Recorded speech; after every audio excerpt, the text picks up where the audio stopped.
환영해 주시고 또 초대해 주셔서 함께 예배드리게 해주셔서 너무너무 감사합니다. 좋은 교회에서 특별히 우리 신학대학원을 위해서 늘 기도해 주시는 우리 교회에서 함께 예배할 수 있어서 너무너무 영광스럽고 참 감사합니다.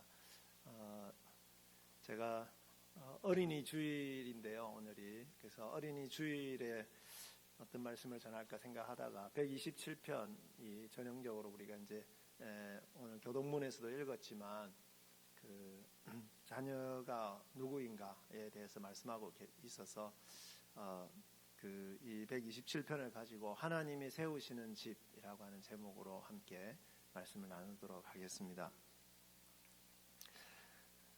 사랑하는 우리 여수시민교회 성도 여러분, 지난 한 주간도 아름다운 가정을 세우시기 위해서 수고를 많이 하셨습니다. 하나님께서 이 시간에 하나님을 예배하러 나오신 여러분들의 그 가정의 주인 되신 하나님께서 지키시고 은혜 베푸시기를 축복합니다. 이 땅의 가정들이 돈 문제나 또 부부의 문제, 자녀의 문제, 또 가정에 대한 가치관의 혼란 등으로 인해서 많이 깨어지고 있습니다. 이런 세태 속에서 성경적인 가정을 세우는 것이 그리스도인들의 중요한 소명이다, 그렇게 말할 수 있습니다. 그냥 중요한 정도가 아니고 너무너무 중요한 소명입니다. 가정을 잘 지키고 세우는 것이 그리스도인의 소명입니다. 하나님께서는 오래전에 시편 127편을 통해서 어떻게 우리가 집을 세워야 바르게 세울 수 있는지를 가르쳐 주셨습니다. 이 시편을 보시면 제목이 이렇게 성전에 올라가는 노래 이렇게 되어 있습니다. 이 시편은 예루살렘에 있는 성전에 와서 예배를 드리기 위해서 어떤 분들은 짧게는 일주일 또는 길게는 몇 주까지 가정을 비워야 됩니다. 또 일터도 쉬어야 됩니다. 이런 분들이 하나님을 예배하러 성전에 왔을 때 너희들이 비운 가정과 일터 걱정하지 마라, 내가 지켜줄게. 이거를 하나님께서 그들의 가정을 세우시고 지켜주신다 하는 것을, 그런 확신을 주는 시편이다, 그렇게 말할 수 있습니다.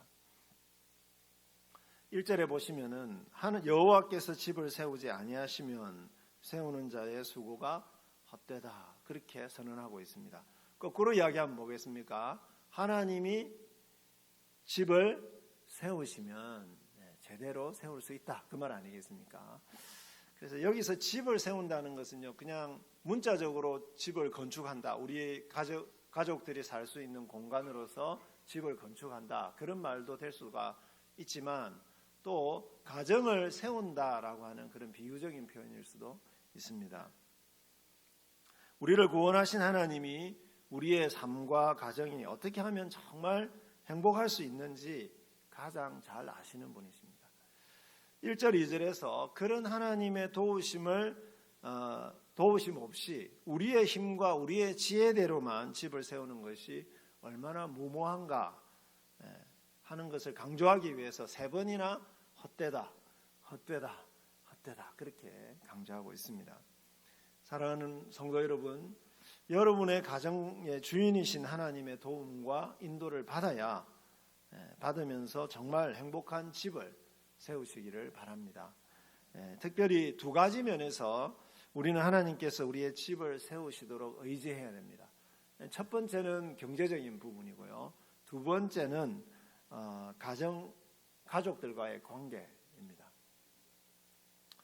첫 번째는 경제적인 부분인데, 집이 세워진다라고 하는 것은 적절한 소득으로 가족들이 행복하게 생활하는 것을 의미합니다. 두 번째는요, 가족들이 서로 사랑하면서 행복하게 사는 것을 말합니다. 경제적인 부분이 채워지지 않으면 집이 제대로 세워지기 힘들고요, 그리고 아무리 경제적으로 채워져도 가족들이 서로 사랑하지 않으면 가정이 제대로 세워질 수 없습니다. 이 두 가지 면에서 하나님은 우리의 집을 세우시는 분이십니다. 그래서 첫 번째로 하나님은 우리 가정의 경제를 책임지심으로 우리의 집을 세우십니다. 2절 말씀 우리 같이 한번 읽어보겠습니다. 너희가 일찍이 일어나고 늦게 누우며 수고의 떡을 먹음이 헛되도다. 그러므로 여호와께서 그의 사랑하시는 자에게는 잠을 주시는도다. 아멘. 이 말씀은 하나님을 의지하여 하나님의 뜻대로 일하지 않으면 우리가 아무리 치밀하게 계획해서 열심히 일하고 돈을 많이 벌어도 헛되다 하는 것을 말하는 겁니다. 여러분, 돈을 많이 벌어도 진짜 행복할 수 없다는 말을 하고 있는 겁니다.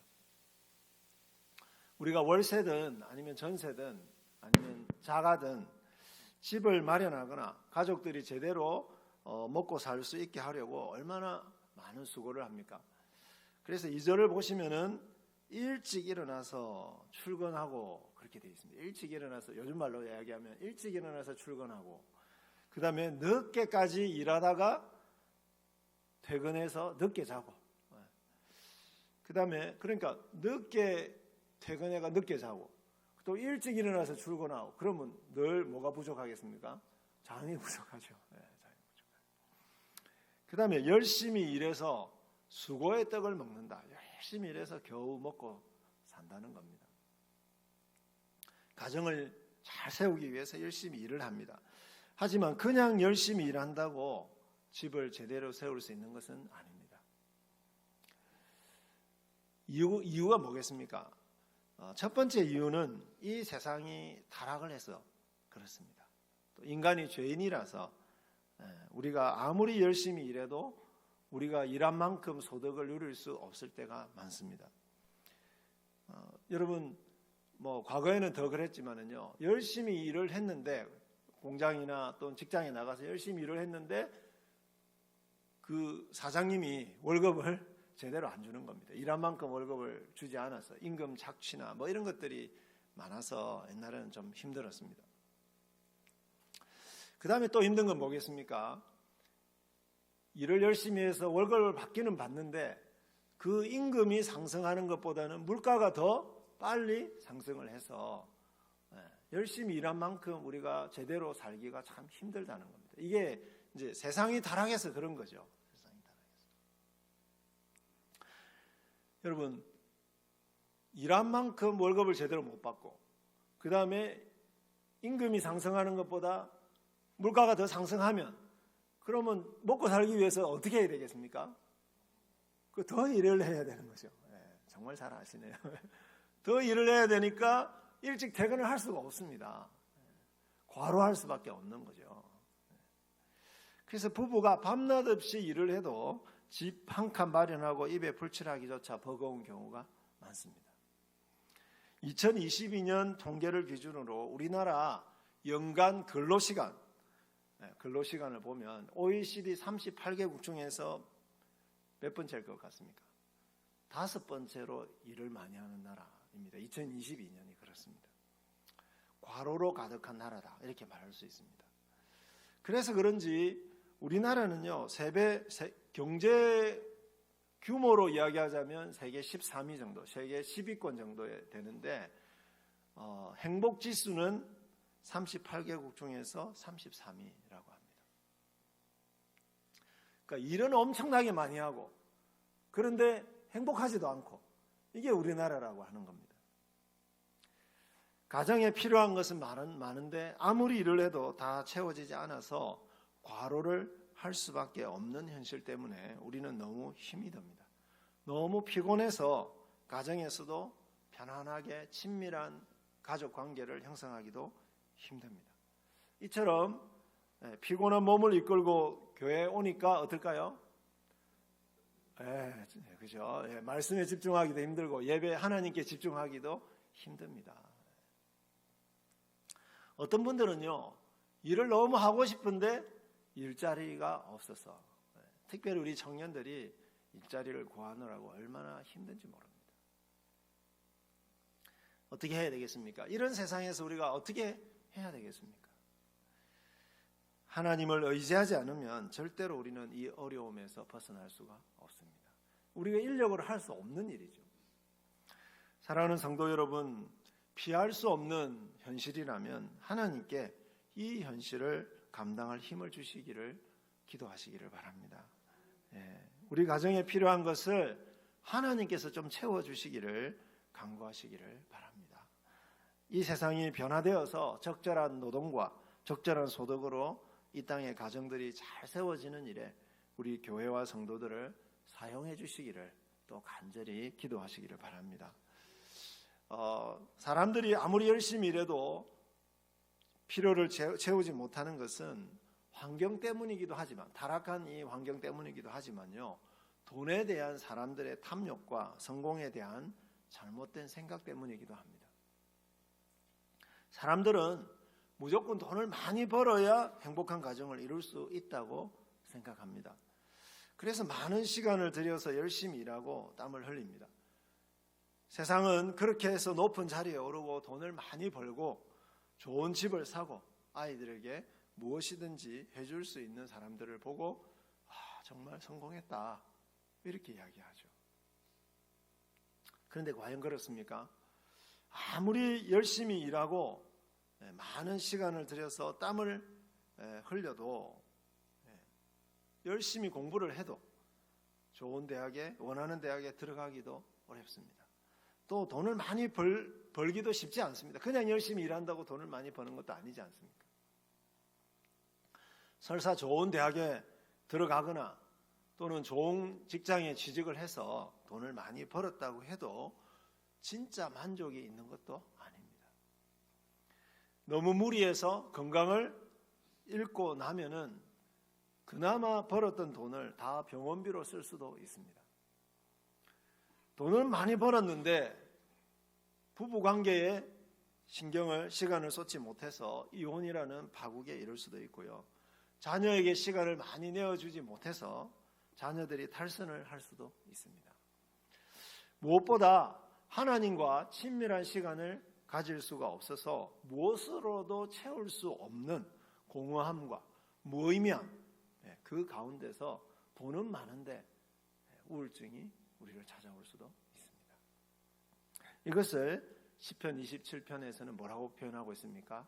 헛되다라고 이야기하는 겁니다. 하나님 없는 수고, 헛되다라고 표현하고 있습니다. 돈을 좀 적게 벌더라도 가족들과 시간을 보내고 즐겁고 건강하게 사는 것이 하나님의 뜻입니다. 혹시 저와 여러분도 그저 미래가 불안해서 돈을 많이 벌어 놓아야 마음이 편할 것 같아서 일에만 매달리고 있지는 않습니까?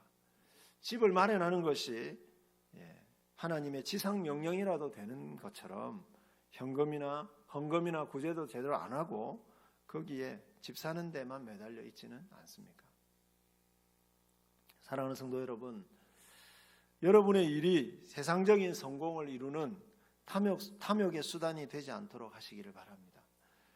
예수님은 모든 일에서 하나님 나라와 의를 구하면서 열심히 살면 하나님께서 의식주를 채워주신다, 그렇게 말씀하고 계십니다.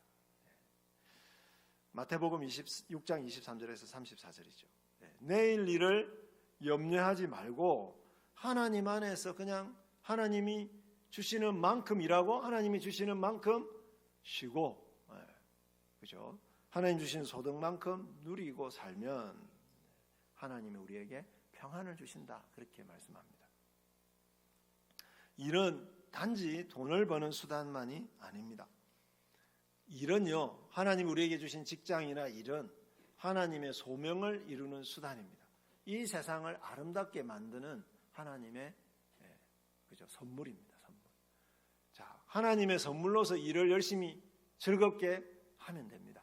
그런데 하나님의 선물로서 소명으로서 일을 즐겁게 열심히 했는데 거기에 대해서 선물로 또 뭘 주시죠? 소득을 주시는 겁니다. 월급을 주시는 겁니다. 얼마나 감사합니까? 저는 더 그런 것 같습니다. 하나님의 말씀을 전하는 게 저의 일인데 하나님의 말씀을 일하는 게 소명이고 얼마나 이 세상을 아름답게 만들 일입니까? 그래서 열심히 말씀을 가르쳤는데 월말에 또 뭘 주십니까? 월급까지 주시는 거예요. 얼마나 감사합니까?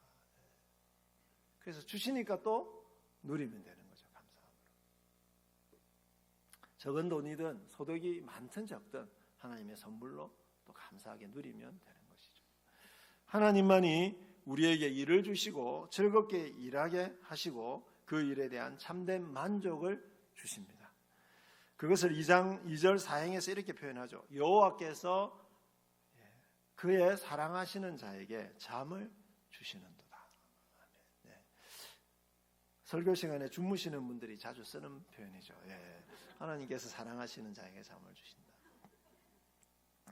물론 그것도 맞습니다. 맞는데 이 말은 하나님을 의지하면서 즐겁게 일하는 성도에게 하나님께서 진정한 쉼과 참된 만족을 주신다는 말입니다. 열심히 일하다가 여러분 시간이 되면 잘 시간이 되면 어떻게 해야 될까요? 내려놓고 퇴근해서 가정을 돌보다가 모든 것을 하나님께 맡기고 잠자리에 드는 사람, 그 사람의 일은 하나님이 어떻게 하실까요? 우리가 자는 동안에 하나님께서 돌봐주신다는 겁니다. 사랑하는 성도 여러분, 시간이 되면요 주무셔야 됩니다. 돈이 조금 부족해도 일이 다 안 끝나도 나머지는 하나님께 맡기시고 주무셔야 됩니다. 그래야 자는 동안에 하나님이 우리의 건강을 회복시켜 주십니다. 다음날 기쁘게 일할 수 있습니다. 공부하는 학생들도요 12시 땡 되면 그냥 자야 됩니다. 자야지 호르몬이 막 이렇게 분비가 돼가지고 다음날 공부를 집중해서 잘할 수 있습니다. 더 기쁘게 가족들을 돌볼 수 있습니다. 자야지. 그죠?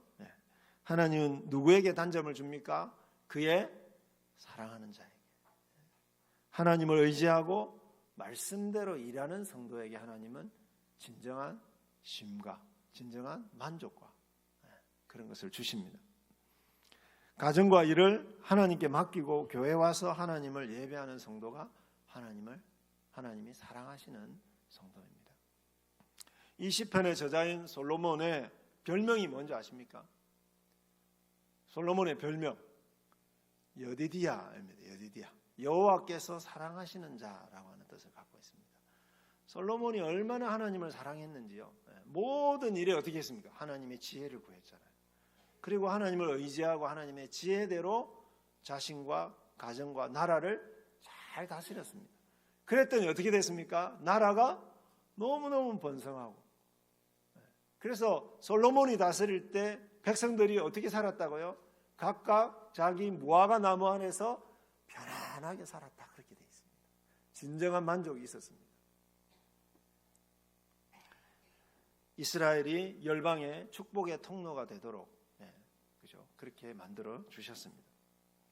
솔로몬처럼 하나님만을 의지하고 즐겁게 일하면서 가정을 하나님께 맡기는 사람이 하나님이 사랑하시는 사람이고, 그리고 그런 사람에게 하나님은 진정한 만족과 복을 주십니다. 바로 다음 시편 128편 1절 2절을 보시면 이렇게 되어 있습니다. 여호와를 경외하며 그의 길을 걷는 자마다 복이 있도다. 내가 내 손이 수고한 대로 먹을 것이라. 하나님을 경외하는 사람은 그들이 걸어가는 모든 길에 하나님 복을 주시는데, 그들이 손에 수고한 만큼 수고한 대로 하나님 먹게 해주신다라고 말씀하고 있습니다. 네가 복되고 형통하리로다, 이렇게 되어 있습니다. 사랑하는 성도 여러분, 가정을 잘 세우기 위해서 열심히 일하십시오. 하지만 가정의 주인이신 하나님의 뜻을 따라서 하나님의 지혜와 능력을 의지하며 즐겁게 일하시기를 바랍니다. 그러면 하나님께서 여러분의 수고에 참된 만족을 주시고 여러분의 수고를 통해서 아름답게 여러분의 가정을 세워 가실 것입니다. 아멘. 자, 첫 번째로 하나님이 우리의 가정의 경제적인 부분을 채워주심으로써 우리 가정을 세우십니다. 이제 두 번째는 우리의 부부 관계와 자녀 양육을 통해서 하나님께서 우리의 가정을 세워 가십니다. 본문 3절에서 5절에 보면 자녀를 잘 양육하는 것이 가정을 잘 세우는 일에 정말로 중요하다 하는 것을 말씀해 주고 있습니다. 부부의 사랑과 관련돼서는 오후 예배 시간에 제가 말씀을 드리도록 하겠습니다. 3절 말씀 우리 같이 한번 읽어볼까요? 보라, 자식들은 여호와의 기업이요 태의 열매는 그의 상급이로다. 아멘. 자, 이 말씀은요, 자식은, 모든 자식은 하나님께서 주시는 귀한 선물이자 우리의 가문과 하나님 나라를 이어갈 하나님이 주시는 기업이다. 그렇게 말씀합니다. 여러분, 우리의 자녀들이 우리 교회를 그죠? 잘 이끌어갈 기업이다. 그렇게 말씀하고 있는 것입니다. 사랑하는 성도 여러분, 우리의 자녀들은 여러분을 사랑하셔서 하나님께서 여러분들에게 주신 선물입니다. 이미 나이가 장성해서 30이나 40이 되신 자녀들도 있겠지만 여전히 그 자녀들도 하나님께서 여러분에게 주신 선물입니다. 여러분을 사랑하셔서 주신 선물들입니다. 그래서 여러분 자녀들을 어떻습니까? 바라보기만 해도 기쁘시죠? 예, 기쁩니다. 자녀들을 바라볼 때, 우리 주일학교 아이들을 바라볼 때 하나님의 선물로 바라보시고 잘 누리시기를 바랍니다. 예. 자녀들이 하나님의 기업을 이어갈 선물이기 때문에, 하나님의 선물이기 때문에, 또는 하나님의 기업이기 때문에 우리가 잘 양육을 해야 되는데 우리의 뜻대로 양육하려고 하면 안 됩니다.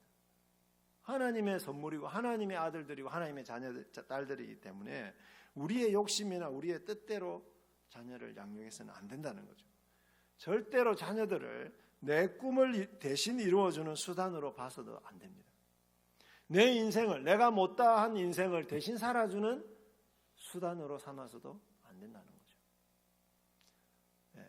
폭삭소가수다라고 하는 드라마를 보니까요, 어떤 엄마가 아들을 향해서 이렇게 외칩니다. 네 인생의 8알은 내 거야. 이게 부모가 자식에게 할 소리입니까? 내가 너를 어떻게 키웠는데, 그러니까 네 인생의 8알은 내 거라는 겁니다. 내가 너를 위해서 이렇게 희생을 했으니까, 그죠? 내가 이루고 싶은 꿈을 네가 좀 살아주라는 겁니다. 여러분, 우리는 그렇게 자녀를 키우면 안 되는 것이죠. 우리는 자녀를 위해서 정말 열심히 헌신하고 희생을 합니다. 누구처럼요? 하나님이 우리를 위해서 희생하시듯이 우리의 것을 내려놓고 자녀를 위해서 희생하지 않습니까? 근데 왜 희생합니까? 이 자녀가 하나님의 자녀로 잘 자라서, 어엿한 사회인으로 이 땅에서 잘 자라서, 그죠? 부모를 떠나서 독립을 해서 건강한, 그죠? 하나님 나라의 일꾼이 되도록 하기 위해서 희생을 하는 거죠. 그래서 잘 키웠으면 어떻게 하면 되겠습니까? 그냥 주저하지 않고 그냥 잘 떠나보내면 되겠습니다. 하나님의 자녀이기 때문에 하나님을 의지하면서 하나님의 뜻대로 우리가 양육을 하고, 그리고 잘 자랐으면 어떻게 하면 되겠습니까? 하나님의 자녀로 일꾼으로 잘 살 수 있도록 응원하면서 그냥 기도해 주면 되는 것이죠. 자녀를 부를 때 그래서 이렇게 부르면서 키우면 어떨까 하는 생각을 해봤습니다. 하나님의 딸 누구누구야. 이름을 앞에 이렇게 붙이는 거죠. 하나님의 딸 누구누구야. 하나님의 아들 누구누구야. 그렇게 이름을 부르면 어떨까요? 내 소유, 단지 내 소유가 아니니까, 하나님의 기업이니까, 그죠? 훨씬 더 존중하면서 하나님의 뜻대로 양육할 수 있지 않을까 하는 생각을 해봤습니다. 또 저는 3절에 있는 말씀 중에서 태의 열매라는 표현에 주목합니다. 자녀는 결혼하면 당연히 생기는 것이 아닙니다. 하나님께서 부부의 사랑의 열매로 주시는 것이 자녀입니다. 단지 육체적인 부부 사랑이 아니라 서로에 대한 헌신을 통해서 만들어진 그런 사랑의 열매입니다. 이 부부의 사랑이 자녀에게 흘러가지 않으면 자녀들은 바르게 자라기 어렵습니다. 여러분, 가장 좋은 자녀 교육이 뭘까요? 부부가 서로 진심으로 사랑하는 겁니다. 제가 우리 아이들을 키우면서 진짜 후회되는 게 이런 부분들입니다. 우리 아이들이 제일 불안해하는 때는 아이들 앞에서 막 언성을 높이면서 싸울 때입니다. 부부가 진심으로 서로 아껴주고 사랑하는 모습을 보여줄 때 아이들이 너무너무 행복해합니다. 그래서 우리 자녀들은 부부 사랑의 열매입니다. 자, 하나님께서 우리를 위해서 모든 것을 다 쏟아 부어 주셔서 희생하셔서 하나님의 사랑을 부어 주셔서 우리가 이만큼까지 신앙생활을 할 수 있고 이만큼까지 살 수 있지 않았습니까? 하나님 은혜로 지금까지 오지 않았습니까? 그러면 그 사랑을 받아서 우리가 어떻게 하죠? 다른 사람을 사랑하지 않습니까? 그 사랑을 받아서 부부가 서로 사랑하고, 그리고 하나님께로부터 받은 그 사랑으로서 부부가 서로 사랑하고, 또 그 사랑이 넘쳐서 자녀에게로 흘러가면 그 자녀가 하나님의 사랑 안에서 건강하게 자랄 수 있는 거죠. 사랑하는 여러분, 사랑으로 낳은 자녀를 하나님의 사랑으로, 부부의 사랑으로 사랑해야 됩니다. 자녀가 뭔가를 여러분 잘해서가 아니라 하나님이 주신 선물이기 때문에 존재 자체로 사랑하는 것이 가장 좋은 교육입니다. 여러분, 하나님이 우리를 위해서 목숨까지 예수님 주셨지 않습니까? 그래 놓고 우리가 잘못했다고 내가 네한테 목숨까지 줬는데 넌 이따위로 할 거냐? 이렇게 하나님이 말씀하신 적 있습니까?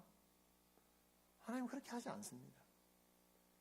네가 좀 실수해도, 네가 좀 넘어져도 여전히 너는 내가 너무너무 사랑하는 내 자녀야, 내 아들이야, 내 딸이야. 나는 여전히 네가 너무너무 내 딸이라서, 내 아들이라서 너무너무 자랑스럽단다. 하나님 늘 우리에게 그렇게 말씀하시지 않습니까? 부부가, 그죠?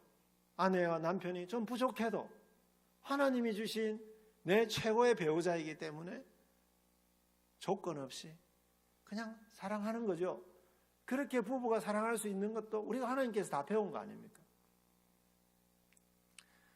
우리 아이들이 가장 부모님에게 듣고 싶은 말이 뭐겠습니까? 누구누구야, 사랑해. 네가 있어서 얼마나 기쁜지 몰라. 네가 내 아들이라서, 네가 내 딸이라서 얼마나 자랑스러운지 몰라. 그냥, 그죠? 뭔가를 잘해서가 아니라 너의 존재 자체가 나의 기쁨이야. 여러분, 우리 자녀들이 가장 듣고 싶은 말이 그거 아니겠습니까?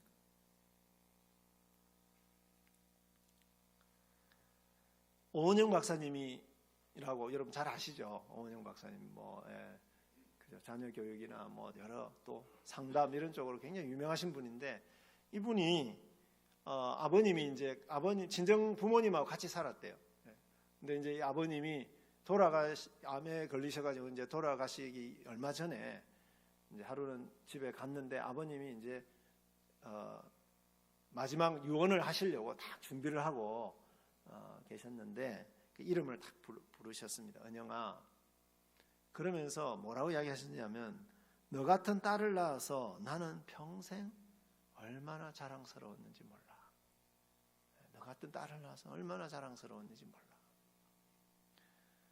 그래서 너무너무 감격해서 아버님을 안으면서 이 오은영 박사님 이렇게 말씀하셨습니다. 사랑하는 아버지가 제게 사랑을 가르쳐 주셨고 인생을 어떻게 살아야 하는지 길을 가르쳐 주셨어요. 부모가 자녀에게 베풀어야 될 사랑은 그것인 것 같습니다.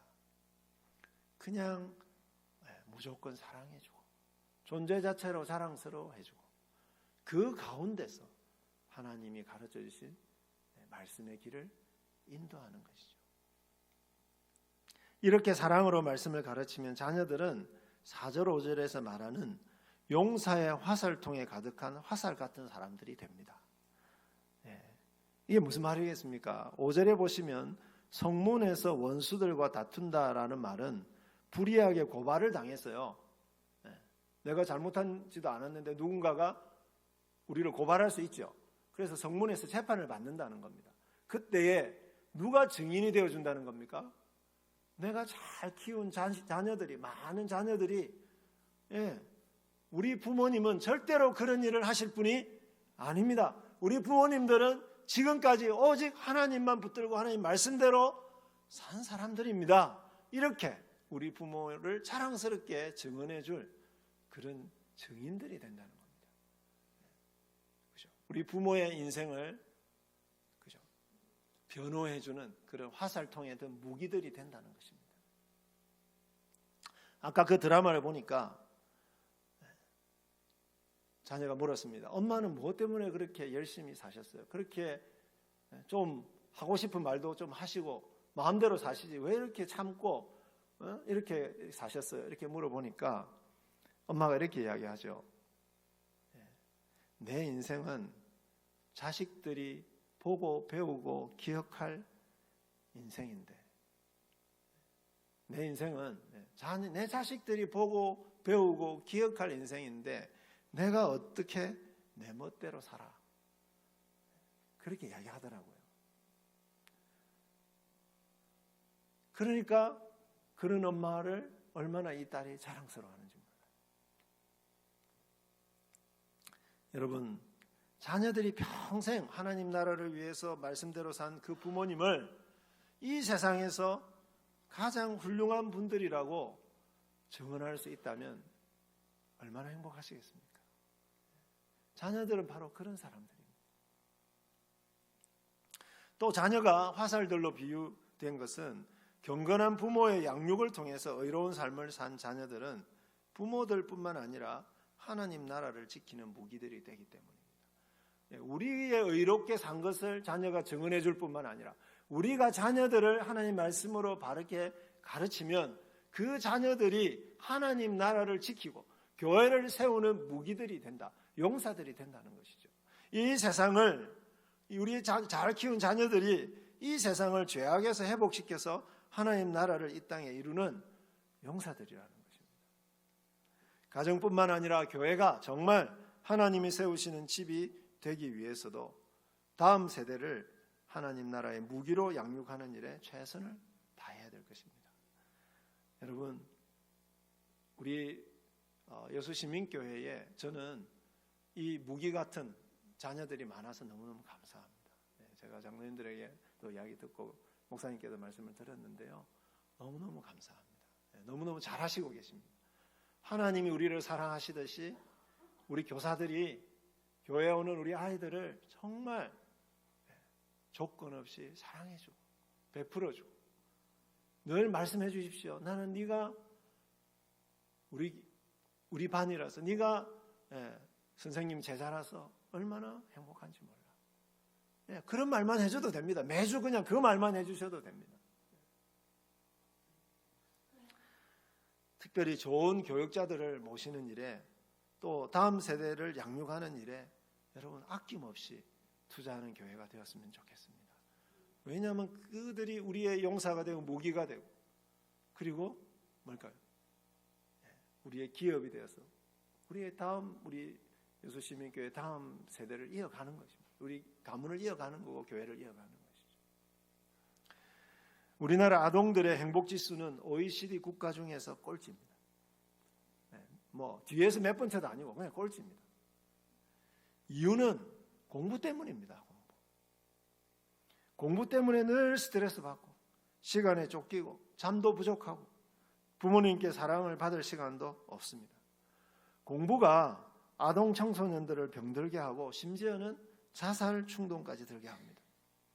청소년들의 자살 비율이 날이 갈수록 높아지고 있습니다. 여러분, 부모들은요, 자식을 행복하게 해주려고 공부를 막 강요합니다. 그런데 아이러니하게도 그 공부 때문에 자녀들은 불행해하는 겁니다. 그런 공부를 뭐 때문에 시켜야 됩니까? 진짜 행복한 자녀는 어떤 자녀일까요? 그냥 공부만 잘하는 자녀가 행복한 자녀가 아닙니다. 진짜 능력 있고 행복하게 살아갈 수 있는 자녀들은 관계를 잘 맺는 자녀입니다. 관계를 잘 맺는. 하나님과의 관계를 잘 맺고, 친구들과의 관계를 잘 맺고, 부모와의 관계를 잘 맺는 그런 사람, 그런 자녀를 양육하는 것이 진짜 행복한 자녀를 만드는 겁니다. 부모님의 생각이 바뀌어야 됩니다. 좋은 대학교가 좋은 직장에 취직하게 해주고 자녀의 미래를 행복하게 만든다는 것은 일종의 종교입니다. 일종의 그건 믿음입니다. 진짜 그렇습니까? 진짜 그렇지 않습니다. 대학도 직장도 하나님 나라를 가꿔가는 수단에 불과합니다. 그 수단이 하나님이 되게 해서는 안 됩니다. 공부를 열심히 하라고 격려해야 됩니다. 그런데 왜 공부를 열심히 해야 됩니까? 이 세상을 잘 알아서 이 세상을 더 아름다운 하나님 나라로 가꿔야 되기 때문에 공부 열심히 해야 된다. 동기를 다르게 부여해 줘야 됩니다. 또 뭘까요? 옆에 있는 친구와 함께 잘 되기 위해서 공부해라. 다른 사람들을 사랑하기 위해서, 남에게 주기 위해서 공부해라. 동기를 다르게 부여해 줘야죠. 화살통에 가득한 화살처럼 부모와 교회의 사랑과 말씀을 받고 자란 건강한 자녀들이 여러분의 가정과 교회를 가득 채우기를 축복합니다. 말씀을 맺겠습니다. 사랑하는 성도 여러분, 하나님은 언제나 천지를 지으신 능력과 은혜로 우리의 집을 세워주시기를 원하십니다. 하나님을 예배하는 이 시간에 우리의 가정과 일과 자녀를 하나님께 맡겨드리시기를 바랍니다. 하나님의 뜻대로 즐겁게 일하시고 하나님의 말씀과 뜻대로 자녀들을 양육해서 행복한 가정을 이루게 해달라고 기도하시기를 바랍니다. 우리 여수시민교회에 아름답고 행복한 가정들이 가득하기를 축복합니다. 우리 여수시민교회에 하나님의 말씀과 사랑으로 잘 양육된 하나님의 선물들이요 용사들인 자녀들이 가득하기를 진심으로 축복합니다.